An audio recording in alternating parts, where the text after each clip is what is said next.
Hey there, Lambda here.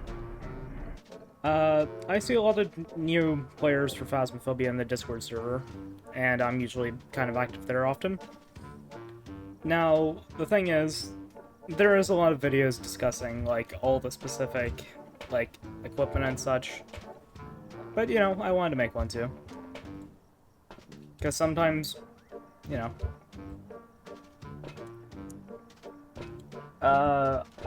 I have a lot of the Tier 2 and Tier 3 stuff unlocked, but I'm slowly going to be doing this with the Tier 1 equipment, since a lot of new players won't immediately have access to all the Tier 3 stuff. We are playing on Amateur, hence why we have 5 minutes of setup period, and Sanity Monitor. But I will be going through all of the equipment here and what they do. So, I guess we can just start from the right here. So, I'm going to go ahead and grab one of these. Okay, first and foremost, actually, the flashlight. Tier 1 flashlight. Certainly not the best. The Tier 1 camera is fine, because of the fact that it has the green night vision. It's just that the video quality for it is stupidly low.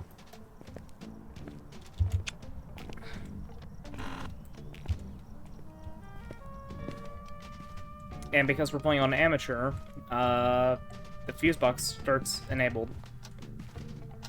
So, kind of want to walk around, try to deduct where the ghost room is. I'm actually going to drop the tripod here and grab the camera off of it.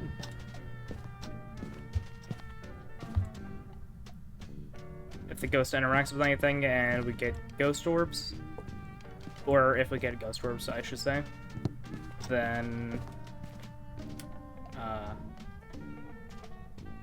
yeah, you see there on the camera, right here, this, like, ghost orb. That means that we have found the ghost room successfully, and you can go ahead and jot down ghost orb. Now, something you might want to be aware of with the ghost orb is the fact that the mimic shows ghost orbs as a additional evidence type. But if you write down ghost orb, it will not outline the mimic here as a possible ghost choice. The EMF reader is used to determine the magnitude of... Okay. It's used to determine the magnitude of, like, ghost activity. So whenever that reaches 5, you can write down EMF 5 as a evidence. So right now we're getting about 4. I'm going to go ahead and bring in some other things. The thermometer. Tier 1 thermometer is pretty slow, and at the recent Eventide update, they made it a lot more, like, random. So previously, according to a lot of people, there was the fact that the Tier 1 thermometer was better than a lot of the, like, Tier 2 and Tier 3 thermometers. Solely because of the fact that it had no random range and it would always give you the exact reading. So this here is the dots pen.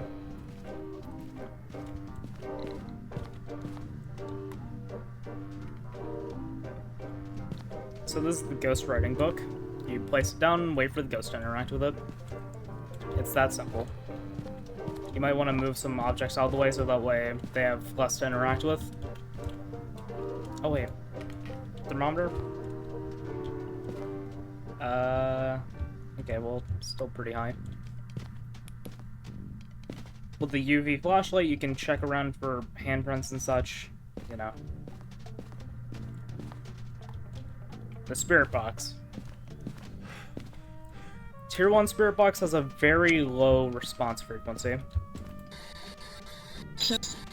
Okay, well, basically, that interface only comes from me having the text-based UI enabled.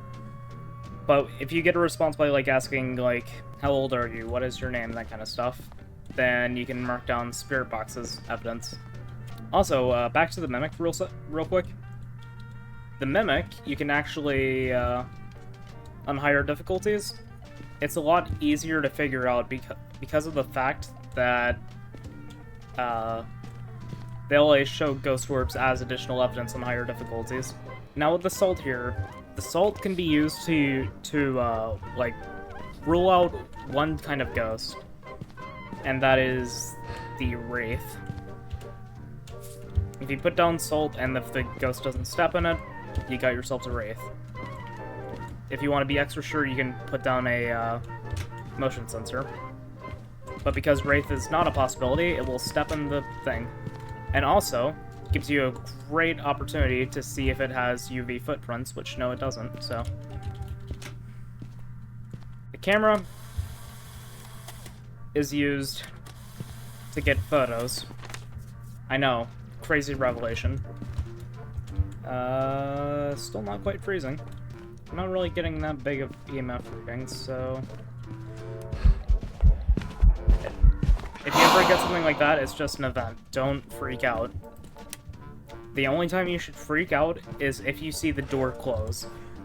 Well, sometimes it could be an event, sometimes it's just the ghost hunting. Now, I'm not too big into the... I'm not too big into how Tier 1 dots work, because they are very unreliable. And my Sandy's getting a little tipsy, so I'm just gonna take Sandy meds. Sandy meds are not an instant restore. They happen over time, as you can kind of see. How much they restore depends on what difficulty you're playing on. Now, this is the first test that I'm going to actually show you that you can do for one of the ghosts. And it's a pretty useful one to know, because the Onryo is a ghost that basically hates the flames, and I already have a crucifix in there, but it's a tier 1, so I'm not going to exactly trust it. So the Onryo has a mechanic where if it blows out 3 flames, it has a almost high chance to hunt. So, yeah, I'm going to go ahead and place this here. You can actually toggle it by clicking on it.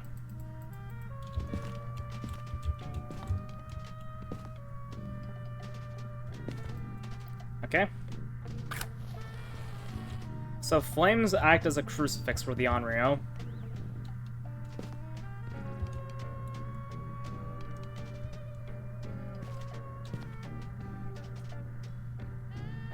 And usually, the Onryo would blow these out pretty quick.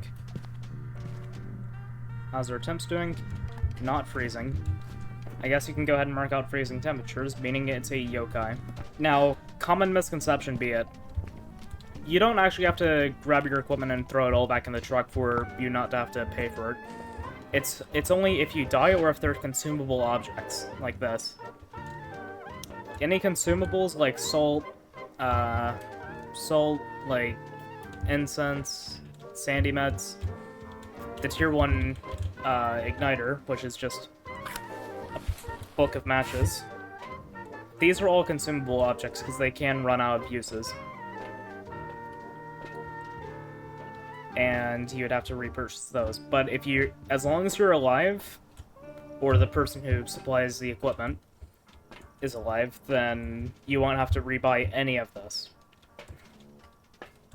And given they're not consumables. So, we got ourselves a yokai, and I suppose I can go ahead and just... Also, bonus little tip here. If you watch Ensem, you might know this, but you can actually click the number pad here again to return back into the map. Whenever I was first playing this, anytime that we got a ghost wrong or we didn't do one of the objectives, I was just like, wait, no, let us back. Alright, and you can see we got ourselves a yokai. Which, you know... I'll go ahead and tell you about the yokai. The yokai doesn't like when people talk around it, and it has a higher, like, hunt threshold whenever you're talking around it.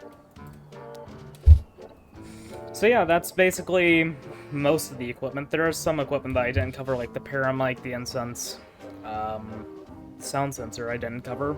The headgear varies wildly based on what tier you're using of it. So say if I were to go over here. Yeah, headgear tier 1 is literally just like a GoPro camera strapped to your head, and then you get the like LED flashlights, and then you got night vision goggles. Also, small tip that might be good.